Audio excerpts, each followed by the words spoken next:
Now the next property of the genetic code is that they are commaless. Commaless means when they are read in a continuous manner and does not possess any pauses after the triplets. So it's the same thing here. I've mentioned that they are commaless. There is no internal punctuation.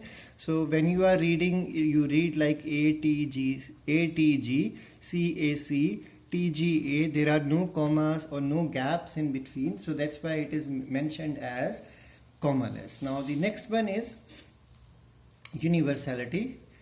Now what is universal? That is which is same throughout the world. So a given codon in DNA and a given codon in messenger RNA specifies for same amino acid in protein synthesis system of all organism. Yes, there are some exceptions we'll be talking about.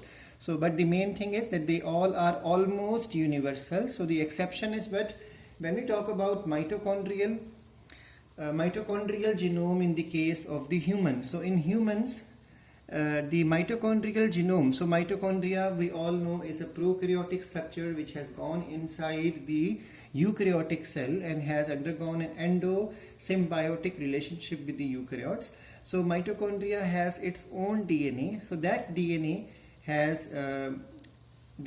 will give rise to messenger RNA. So messenger RNA, if it carries UGA and AUA. Now we all have done before your summer break of 5 days, we did about codons. If you remember, there was a box of 64 smaller boxes we did. So if you remember, in that box, UGA always acts as a stop codon. But in the case of mitochondrial genome, UGA does not act like a stop codon. Stop codon means a codon which once encountered will cause the stop of the process of translation or protein formation. So UGA should act like a stop codon, but in the case of mitochondrial genome, UGA codes for tryptophan, and in the same manner, through that checker box you can learn that AUA codes for isoleucine, but in the case of the mitochondrial genome, AUA codes for methionine. So these are some of the exceptions to the property of universality, but otherwise if you look at the maximum organism, that means when you talk about eukaryotic organism and many of the systems in the prokaryotes also, you will find that yes, it is universal, but there are some exceptions present to it.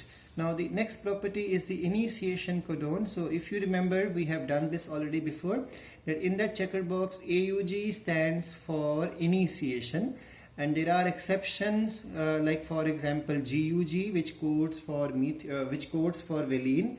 So they, in maximum organisms or system, you will find AUG codes for methionine and AUG acts like an initiation codon. So what is stop codon? A codon which once encountered will cause the stoppage to the process of translation. And what is initiation codon or the start codon? The codon which once encountered will cause the start of or initiation of the process of translation. So remember, reading of the message, see, remember that DNA reading is always from 3' to 5', but RNA reading will always be from 5' to 3'. So when the messenger RNA is formed, it is carrying the information from 5' to 3' direction. So when translation or protein formation start, reading will start from the 5' end. So the first codon to come on the 5' side would be AUG, because it is going to start the process, and the last codon towards the 3' end is going to be the stop codons. There are 3 stop codons. If you remember, this question I gave you long time back in the assignments also. So now the next thing is, even in the 11th class we have covered these things in slight detail when biomolecules chapter was going on.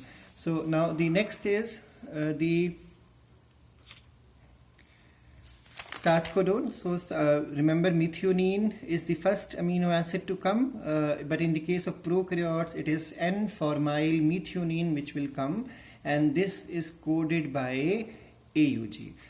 This is the exception in the bacterial system, that GUG, and which will bring valine, act like an initiation codon in bacterial protein synthesis and will always code for valine. Now the next one is the termination codon or the nonsense codon. So this is an example of nonsense mutation also, you can say. There are 64 codons, out of which 3 do not function. So that means 61 are functional and 3 are non-functional. And these 3 are UAA, UAG and UGA. Please remember, this is the first one to be discovered by scientists. I have mentioned these things here. This is the second one to be discovered by scientists, and this is the third one, the last one to be discovered.